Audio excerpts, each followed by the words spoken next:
Hello students, the Hindu के editorial में आपका फिर से स्वागत है। तो आज की एडिटोरियल की हेडलाइन है स्ट्रैटेजिक शिफ्ट। तो जैसा कि हम रोज़ करते हैं, सबसे पहले हम वोकेबुलरी करेंगे। जो हाईलाइट वर्ड्स किए हुए हैं मैंने, पहले उनके मीनिंग देख लेते हैं। सबसे पहला वर्ड है हमारे पास फोर्स्ड। फोर्स से बना है। फोर्स एक वर्ब के रूप में जब यूज होता है तो उसका मतलब होता है दबाव डालना, मजबूर करना। Forced, India is now forced, India मजबूर है। Next is ensure. श्योर से पहले एन लगा है, एनश्योर हो गया, वर्ब बन गई आश्वस्त करना। श्योर का मतलब निश्चित, आश्वासन, और एनश्योर आश्वस्त करना। मैनिफेस्टेड, मैनिफेस्ट की सेकंड फॉर्म है। मैनिफेस्ट का मतलब होता है शो करना, दिखाना, व्यक्त करना। अगला मीनिंग है हमारे पास सब्जेक्टेड, वर्ब के रूप में यूज हुआ है। सब्जेक्ट के कई मतलब होते हैं, विषय होता है, कर्ता होता है, और जब वर्ब के रूप में आता है तो सब्जेक्ट का मतलब होता है अधीन होना, किसी चीज़ के अंतर्गत होना, निहित होना। वेरी, वेरी से बना है वेरिंग। वेरी की स्पेलिंग आप देखोगे तो इसमें है VARY। एक VERY होता है, उसका मतलब बहुत, और VARY का मतलब होता है अंतर होना, फर्क होना। Next is सेग्रेगेटेड। सेग्रेगेट का मतलब होता है अलग करना किसी को, किसी एक ग्रुप को दूसरे ग्रुप से, एक आदमी को दूसरे आदमी से अलग करना है, इसका मतलब सेग्रेगेट करना, वर्ब के रूप में यूज हुआ है। एक्सटिंग्विश्ड। एक्सटिंग्विश का मतलब आग के लिए यूज होता है। जब आग को हम बुझाते हैं तो उसका मतलब उसको हम एक्सटिंग्विश कर रहे हैं। यहाँ पे डिजीज़ एक्सटिंग्विश्ड लिखा है, तो डिजीज़ आग नहीं है, बीमारी है, तो बीमारी को ख़त्म करने के रूप में यूज हुआ है। तो एक्सटिंग्विश का दो मतलब है, आग बुझाना और समाप्त करना। होवर है अगला वर्ड, होवर्स लिखा है, फर्स्ट फॉर्म है। होवर का मतलब है मंडराना, किसी के ऊपर ऊपर चक्कर लगाना या नज़दीक होना, hovers. Next is tweak. Tweak का मतलब होता है चेंज कर देना, परिवर्तन कर देना। ट्वीक मीन्स पिंच करना से भी होता है, चिकोटी काटना होता है, वो भी ट्वीक होता है, लेकिन यहाँ पे ट्वीक का मतलब है चेंज, परिवर्तन। माइल्ड कल भी आया था, माइल्ड का मतलब होता है नम्र, सौम्य, मध्यम। नेक्स्ट है प्री सिम्प्टोमेटिक। ये सिम्टम से बना है, इसका बेस वर्ड सिम्टम है। सिम्प्टोमेटिक वो होता है जो लक्षण शो करता है। प्री सिम्प्टोमेटिक वो होता है जो शुरुआती लक्षण दिखाता है, शुरू में जो छोटे छोटे लक्षण दिखाना शुरू करता है। जैसे कोविड-19 के जो प्री सिम्प्टोमेटिक लोग होते हैं उनमें धीरे धीरे गले में खराश बढ़ती है, हल्का हल्का जुकाम होता है, हल्का हल्का बुखार होता है, तो वो प्री सिम्प्टोमेटिक लोग होते हैं। ऑट टू एक मॉडल होता है जिसका यूज किया जाता है चाहिए के सेंस में। किसी को एडवाइस देते हैं या किसी कोई नैतिक जिम्मेदारी बनती है तब हम चाहिए यूज़ करते हैं हिंदी में, तो अंग्रेजी में हम ऑट टू का यूज़ करते हैं। सर्वेलांस, सर्वेलांस ऑफिसर लिखा है। सर्वेलांस यहाँ निरीक्षण से संबंधित है, निरीक्षक या निरीक्षण। सर्वेलांस ऑफिसर वो ऑफिसर जो सर्वेलांस करता है, निरीक्षण करता है। प्रॉम्प्टेड, तो ये प्रॉम्प्ट वर्ड होता है, उसकी सेकंड फॉर्म है प्रॉम्प्ट वर्ब। प्रॉम्प्ट का मतलब किसी चीज़ को उकसाना, किसी चीज़ को जल्दी करने के लिए प्रेरित करना, या किसी चीज़ को करने के लिए प्रेरित करना, तो प्रॉम्प्ट करना, प्रॉम्प्टेड इसकी सेकंड फॉर्म। एनिक्डोटल, एनिक्डोट होता है कोई छोटा किस्सा, हमारी ज़िंदगी का एक छोटी सी कोई घटना या छोटी सी कोई कहानी, तो उसको एनिक्डोट कहते हैं। ये है एनिक्डोटल एविडेंस। एविडेंस होते हैं सबूत, साक्ष्य। तो एनिक्डोटल एविडेंस वो साक्ष्य या वो सबूत होते हैं जो पक्के नहीं होते हैं, जो सुनी सुनाई बातों पर आधारित होते हैं।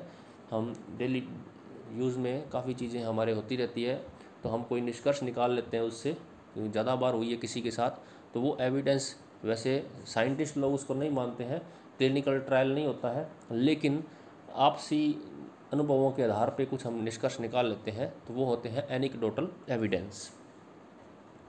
नेक्स्ट है डिसप्रोपोर्शनेटली वल्नरेबल। तो ये डिसप्रोपोर्शनेटली जो वर्ड है, इसका जो मेन वर्ड है वो है प्रोपोर्शनेट, पी से शुरू होकर के प्रोपोर्शनेट। प्रोपोर्शन होता है, प्रोपोर्शन होता है अनुपात। प्रोपोर्शनेटली का मतलब आनुपातिक रूप से, और आनुपातिक रूप का उल्टा हो गया डिसप्रोपोर्शनेटली।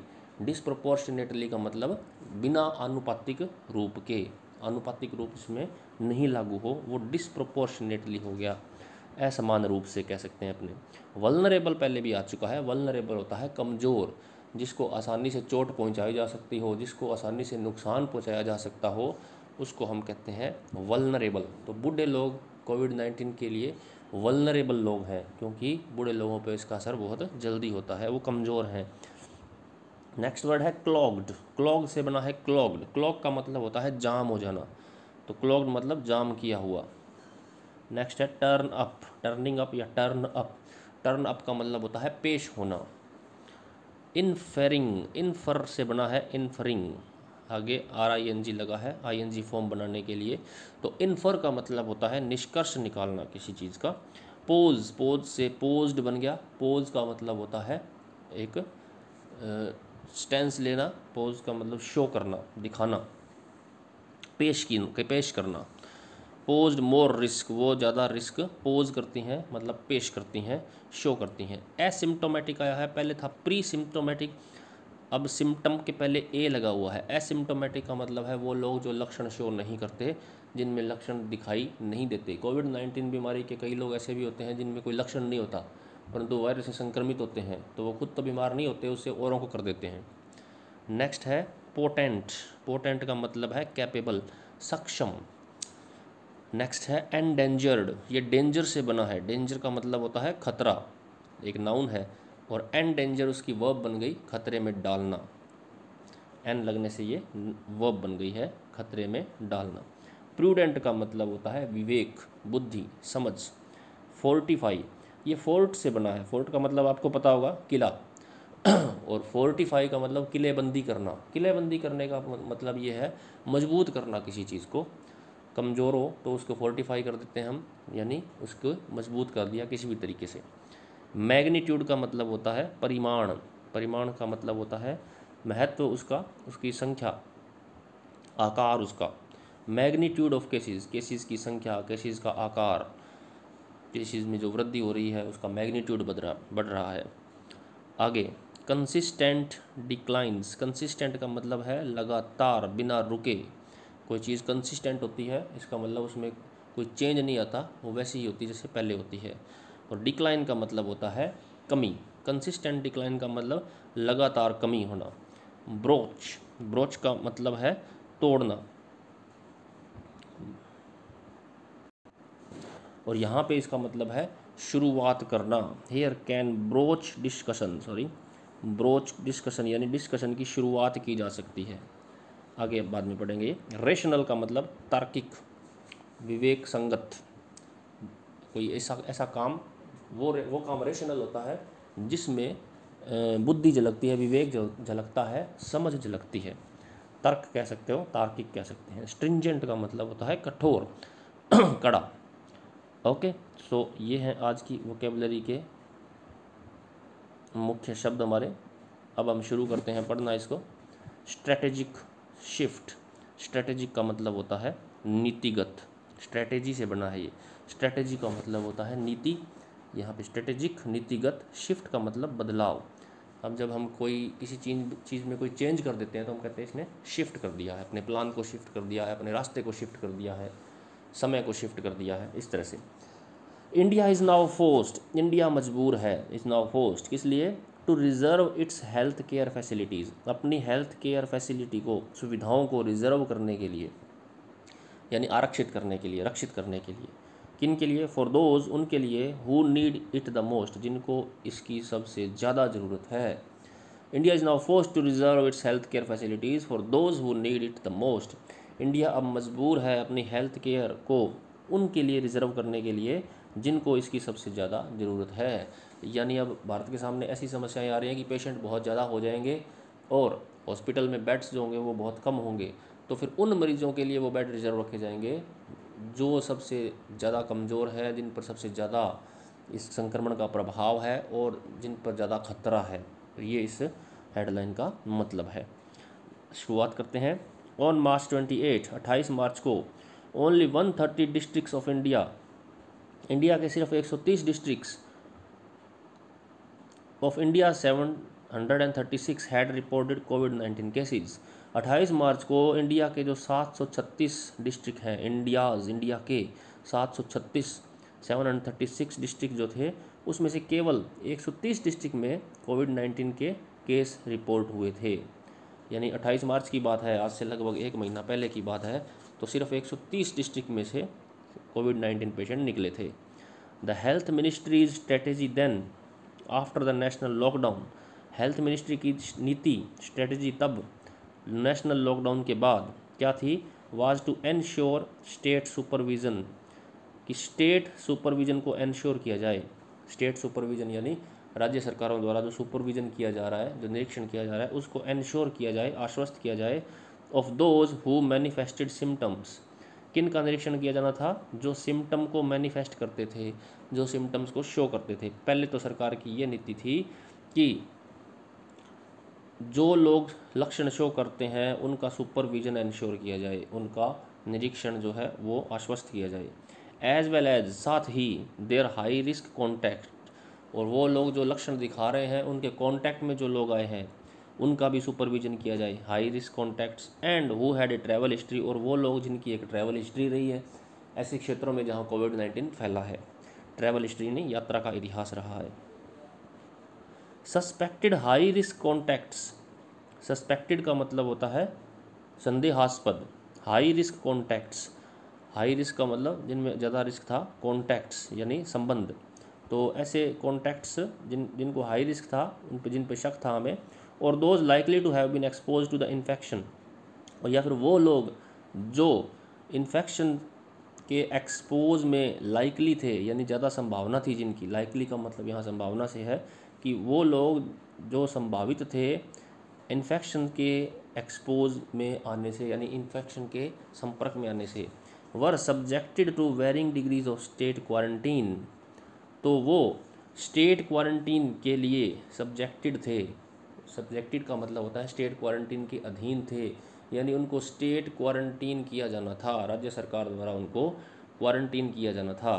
टू वेरिंग डिग्रीज, अब स्टेट क्वारंटीन की भी कई अलग अलग तरह की डिग्रीज़ थी कि ज़्यादा लक्षण वाले को कहाँ रखना है, कम लक्षण वाले को कहाँ रखना है, कईयों को तो घर पे भी क्वारंटीन किया जाता था। तो ये पहले की बात कर रहे हैं कि जो जब शुरू में हमारी नीति ऐसी थी कि जो हाई रिस्क पर थे, जिनके बारे में ये रिस्क था कि ये ऐसे कॉन्टैक्ट्स में आए होंगे जिनको कोविड-19 हो सकता है, तो उनको स्टेट क्वारंटीन में रखना था। Those not showing science of the disease, और वो लोग जो डिजीज़ का साइन शो नहीं कर रहे थे, जो बीमारी के साइन जो थे शो नहीं कर रहे थे, लक्षण शो नहीं कर रहे थे, और माइल्ड मैनिफेस्टेशंस, या फिर थोड़े बहुत मैनिफेस्ट कर रहे थे, जो बीमारी के लक्षण थे वो माइल्ड थे, उनके अंदर बहुत ही कम थे, वर पुट इन केयर सेंटर्स, तो उनको केयर सेंटर्स में रखा गया। एंड दोज नोटिसेबली सिकर, और जो स्पष्टतया सिकर थे, स्पष्टतया ही बीमार थे, इन हॉस्पिटल्स, तो उनको बीमारों को हॉस्पिटल में रखा गया, और जिन पे शक था उनको केयर सेंटर में रखा गया।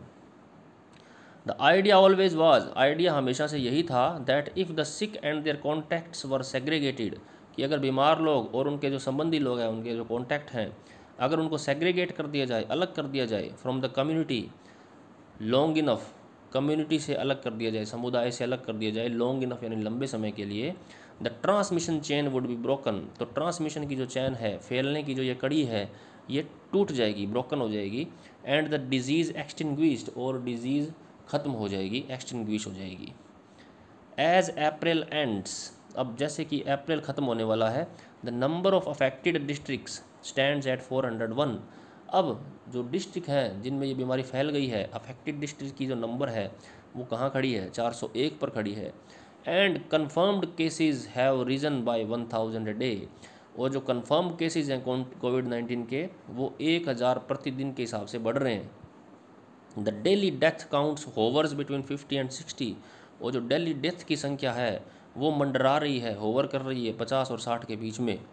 इन ए कंटेनमेंट स्ट्रेटजी ट्वीक, अब कंटेनमेंट स्ट्रेटजी जो है हमारी, कंटेनमेंट का मतलब रोकथाम, स्ट्रेटजी का मतलब नीति, अब जो रोकथाम की नीति है उसमें ट्वीक आ गया है। इन ए कंटेनमेंट स्ट्रेटजी ट्वीक, बदलाव के अंतर्गत, ट्वीक का मतलब बदलाव। Those with mild form of the disease, अब जिनमें डिजीज़ के माइल्ड फॉर्म है, यानी जिनमें बहुत ही कम लक्षण दिखाई दे रहे हैं, मध्यम लक्षण दिखाई दे रहे हैं, और आर प्री सिम्टोमेटिक, या जिनमें शुरुआती लक्षण दिखाई दे रहे हैं, would have the option of home quarantining. अब उन लोगों को सरकारी सेंटर में नहीं रखा जाएगा, उनके पास ऑप्शन होगा होम क्वारंटीन करने का, कि घर पे ही उनको बंद कर दो, घर पे अलग थलग कर दो। But their homes ought to have self isolation facilities, परंतु उनके घरों में सेल्फ आइसोलेशन की फैसिलिटी भी होनी चाहिए। यानी कई लोगों के तो घर इतने छोटे होते हैं कि वहाँ वो अलग रह ही नहीं सकते हैं, एक ही कमरे में अगर 4 जने रह रहे हैं तो क्या का क्वारंटीन हो जाएगा वहाँ पे। हाँ, अमीरों के घर जो होते हैं या अच्छे अच्छे घर जो होते हैं जहाँ पे 3-4 रूम होते हैं तो उसमें एक कमरा दिया जा सकता है किसी को। A full time care giver भी होना चाहिए। अब जो आदमी अकेला रह रहा है उसकी देखभाल भी तो करनी है, उसको खाना भी देना है, उसको चाय पानी की भी व्यवस्था करनी है, तो केयर गिवर भी चाहिए। केयर गिवर वो होता है जो देखभाल करने वाला। And daily health status report given to the district surveillance officer, और उसकी डेली हेल्थ की रिपोर्ट भी डिस्ट्रिक्ट सर्विलेंस ऑफिसर को देनी चाहिए, देने वाला होना चाहिए। डिस्ट्रिक्ट सर्विलेंस ऑफिसर यानी जिले में जो सर्विलेंस करने वाला ऑफिसर है, निरीक्षण करने वाला ऑफिसर है। The health ministry has not explained what prompted the relative relaxation. Health ministry ने अभी तक इस बात को एक्सप्लेन नहीं किया है, समझाया नहीं है कि what prompted this relative relaxation, कि ये जो रिलेटिव रिलैक्सेशन दिया गया है, रिलेटिव यानी सापेक्ष, रिलैक्सेशन मतलब राहत दी गई है या ढील दी गई है, इसको किसने प्रॉम्प्ट किया है, यानी किस बात से इस बात की शुरुआत हुई है रिलैक्सेशन देने की। हावेवर फिर भी एनिक्डोटल एविडेंस, एनिक्डोटल एविडेंस वो हैं जो सुनी सुनाई बातों से हमें पता लगता है कोई चीज़, वो एनिक्डोटल एविडेंस होते हैं। यानी लोग या आपस में बातें करते हैं, अपने आप में निष्कर्ष निकाल लेते हैं, या 1-2 जनों के साथ कोई ऐसी बात हुई होती है तो हम सोचते हैं कि सभी के साथ ऐसा होगा।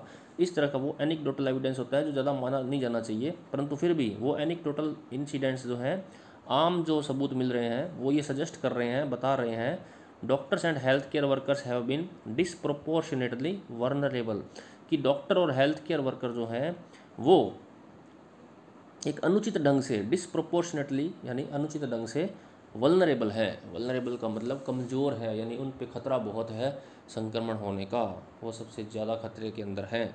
ये एनिक्डोटल एविडेंस शो कर रहे हैं। एनिक्डोटल का मतलब हमारे सामने ऐसी बहुत सारी घटनाएं हमने देख ली हैं जिसमें डॉक्टर और नर्सेज जो हैं वो बहुत संक्रमित हुए हैं, बहुत जल्दी संक्रमित हुए हैं टू द इन्फेक्शन, इन्फेक्शन के प्रति।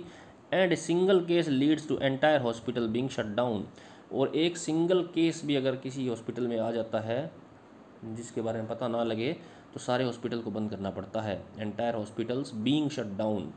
अनलाइक इन द यूएस की तरह नहीं। अनलाइक का मतलब लाइक का अपोजिट होता है, लाइक मीन्स जैसे, और अनलाइक का मतलब उसके जैसे ना होना। तो यूएस के जैसे नहीं है हमारे यहाँ, क्या नहीं है, एंड वेस्टर्न यूरोप की तरह नहीं है। India's hospitals are not yet clogged with seriously ill patients. India के जो हॉस्पिटल हैं वो अभी तक क्लॉग नहीं हुए हैं, जाम नहीं हुए हैं सीरियसली इल पेशेंट से, उन पेशेंट से जो गंभीर रूप से बीमार हैं। It could be due to India's relatively low case count. ये शायद इसलिए हो सकता है कि इंडिया का जो केस काउंट है, जो केस की जो गिनती है वो रिलेटिवली सापेक्ष रूप से लो है, कम है, यानी इतने केस नहीं आए जितने वहाँ आए हैं। And also people not turning up fearing infection, और लोग भी आ नहीं रहे हैं इस डर से कि कहीं उनको इन्फेक्शन ना हो जाए। यानी अगर लोगों में लक्षण भी होते हैं तो वो आने से बच रहे हैं, हॉस्पिटल नहीं आ रहे हैं वो। Allowing home quarantine could be seen as health authorities inferring that quarantine in public facilities posed more risk. तो उनको होम क्वारंटीन की इजाज़त देना, अलाउ करना, कुड बी सीन ऐसा देखा जा रहा है, एज हेल्थ अथॉरिटीज़ जैसे कि जो हमारे जो स्वास्थ्य अधिकारी हैं, इन्फरिंग उन्होंने ये निश्चय कर लिया है, निर्णय ले लिया है, निष्कर्ष निकाल लिया है, that quarantining in public facilities, कि पब्लिक फैसिलिटीज़ में यानी सार्वजनिक जगहों पर उनको क्वारंटीन करने से क्या होता है, पोज मोर रिस्क, ज़्यादा रिस्क रहता है। The pre symptomatic mild illness and asymptomatics no science did not benefit from treatment. अब जो लोग प्री सिम्टोमेटिक हैं यानी जिनमें थोड़े थोड़े लक्षण दिखना शुरू हुए हैं, या एसिम्टोमेटिक है जिनमें कोई साइन है ही नहीं, उनको कोई फ़ायदा नहीं होता ट्रीटमेंट से।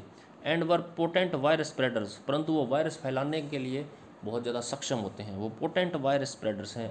कहने का मतलब ये है कि जिनमें लक्षण नहीं है और जो जिनमें लक्षण अपनी दिखने शुरू हुई हैं उनके ज़रूरी नहीं है कि उनको सार्वजनिक जगहों पर क्वारंटीन किया जाए, जो सरकारी सेंटर है वहाँ क्वारंटीन किया जाए, क्योंकि वहाँ पर वो ज़्यादा लोगों को फैला सकते हैं। तो घर पे ही क्वारंटीन कर देना ज़्यादा बेटर लग रहा है। ये हमारे स्वास्थ्य अधिकारियों ने इन्फर किया है, निष्कर्ष निकाला है। एंड देयरफॉर, और इसलिए endangered the staff and health workers, और वो स्टाफ और हेल्थ वर्कर्स को भी एंडेंजर कर देते हैं, खतरे में डाल देते हैं। They also stretched state resources in maintenance, और वो स्टेट के जो रिसोर्सेज हैं, स्टेट के जो संसाधन हैं, सरकारों के संसाधन हैं, उनको भी स्ट्रेच कर देते हैं। स्ट्रेच करने का मतलब है उनकी बहुत ज़्यादा यूज़ कर लेते हैं। इन मेंटेनेंस, मेंटेनेंस के अंदर भी ज़्यादा खर्चा लगता है, फिर सार संभाल में भी ज़्यादा खर्चा लगता है। क्वारंटीन जब करते हैं तो उनकी सुविधाओं के लिए उनको खाना भी चाहिए, उनको नहाने के लिए बाथरूम भी चाहिए, बिस्तर भी चाहिए, तो स्टेट का जो काम है वो बढ़ जाता है। अगर होम क्वारंटीन कर दें तो स्टेट को कोई दिक्कत नहीं आती है। The ministry also found, ministry ने यह भी पाया है दैट अमंग दोज, कि उनमें से वो लोग वो टेस्टेड पॉजिटिव, जो पॉजिटिव टेस्ट हुए हैं, देयर वर 2 प्री सिम्टोमेटिक्स और एसिम्टोमेटिक्स, कि प्रत्येक 2 प्री सिम्टोमेटिक्स और एसिम्टोमेटिक्स फॉर एवरी सिम्टोमेटिक, यानी अगर मान लो 3 रोगी पॉजिटिव मिलते हैं तो उनमें से 2 ऐसे लोग होते हैं जो या तो प्री सिम्टोमेटिक होते हैं या एसिम्टोमेटिक होते हैं। यानी 3 अगर बीमार हमें लोग मिल रहे हैं, पॉजिटिव मिल रहे हैं, तो 2 लोग तो ऐसे मिल रहे हैं जिनमें कोई लक्षण ही नहीं है, यानी वो उनको कोई दिक्कत ही नहीं हो रही है उस वायरस से। हालांकि उनको वायरस का संक्रमण तो हो गया, पर ना उनको खांसी, ना जुकाम है, ना बुखार है, ना कोई दिक्कत है, परंतु वो फैला देते हैं। तो इसलिए सरकार ने ये निश्चय किया है कि उनको होम क्वारंटीन कर देना ही बेटर है, उनको घर में ही रखो आप, क्योंकि वो बाहर आके लोगों में फैलाएंगे और ख़ुद तो उनका कुछ बिगड़ेगा नहीं, क्योंकि वो ठीक हो जाएंगे, क्योंकि सिम्टम नहीं शो कर रहे हैं। Disease spread it appears is now beyond the ability of the state to contain. अब ऐसा लग रहा है कि जो बीमारी का स्प्रेड हो रहा है, डिजीज़ का स्प्रेड हो रहा है, ऐसा लग रहा है कि it is now beyond the ability of state to contain. State के बस की बात नहीं है इसको रोकना। कंटेन का मतलब रोकना, एबिलिटी का मतलब सामर्थ्य, स्टेट की सामर्थ्य की बात नहीं है। बाय क्वारंटीन करके, and it was far more prudent to fortify health workers, और यह ज़्यादा समझदारी वाली बात है। It was far more prudent, यह ज़्यादा समझदारी वाली बात है, टू फोर्टिफाई हेल्थ वर्कर्स, कि हेल्थ वर्कर्स को फोर्टिफाई किया जाए, स्वास्थ्यकर्मी है उनको मजबूत किया जाए, and hospitals with the best facilities available to handle patients, और हॉस्पिटल्स को मजबूत किया जाए ताकि पेशेंट्स को हैंडल करने के लिए बेस्ट फैसिलिटीज़ अवेलेबल करवाई जाए। Officially there is no community transmission in India, आधिकारिक रूप से तो अभी हम कह रहे हैं कि हमारे इंडिया में कम्युनिटी ट्रांसमिशन नहीं शुरू हुआ है। कम्युनिटी का मतलब है सामुदायिक, ट्रांसमिशन का मतलब संक्रमण। ये सामुदायिक संक्रमण वो होता है कि जब इंडिया के लोग एक दूसरे को बीमारी बांटने लग जाए तो उसको कम्युनिटी स्प्रेड कहते हैं। जब बाहर से आने वाले लोग फैलाते हैं तो उसको हम कम्युनिटी स्प्रेड नहीं कहते हैं। अब ऑफिशियली तो हम कह रहे हैं कम्युनिटी ट्रांसमिशन नहीं हो रहा है, but at this magnitude of cases, परंतु अब देखा जा रहा है कि केसेस का मैग्नीट्यूड इतना बड़ा हो गया है, केसेस की परिमाण, केसेस का आकार इतना बड़ा हो गया है, it does not practically matter. तो यह बात अब मायने नहीं रखती कि कम्युनिटी स्प्रेड है या नहीं है, केसेस तो बहुत बढ़ गए हैं।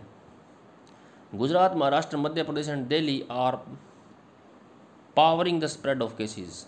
गुजरात, महाराष्ट्र, मध्य प्रदेश और दिल्ली जो है ये केसेस के स्प्रेड को, केसेस के फैलाव को पावर कर रहे हैं, यानी बहुत ज़्यादा बढ़ा रहे हैं।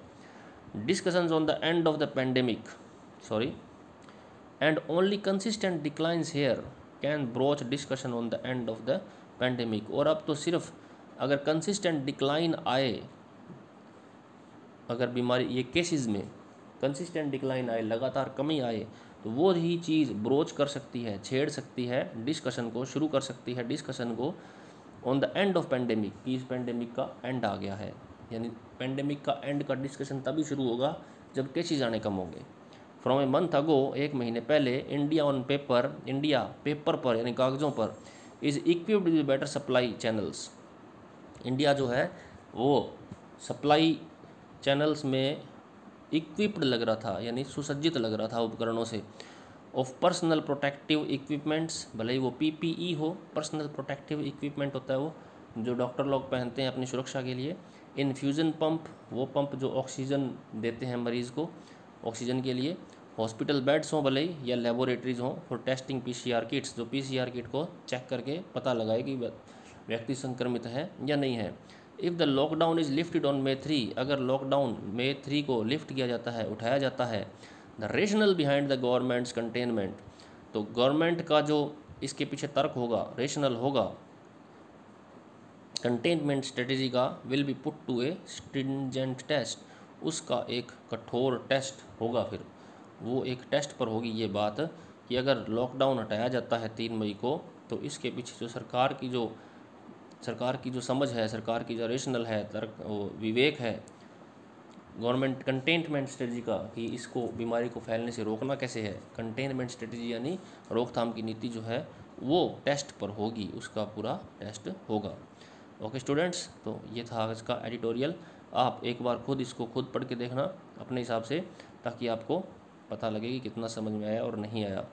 अगर कोई सजेशन हो तो कमेंट ज़रूर करिए, कोई प्रॉब्लम आई हो समझने में तो भी कमेंट करके मुझे ज़रूर बताएं, और सब्सक्राइब करना बिल्कुल ना भूलें। Okay students, good bye.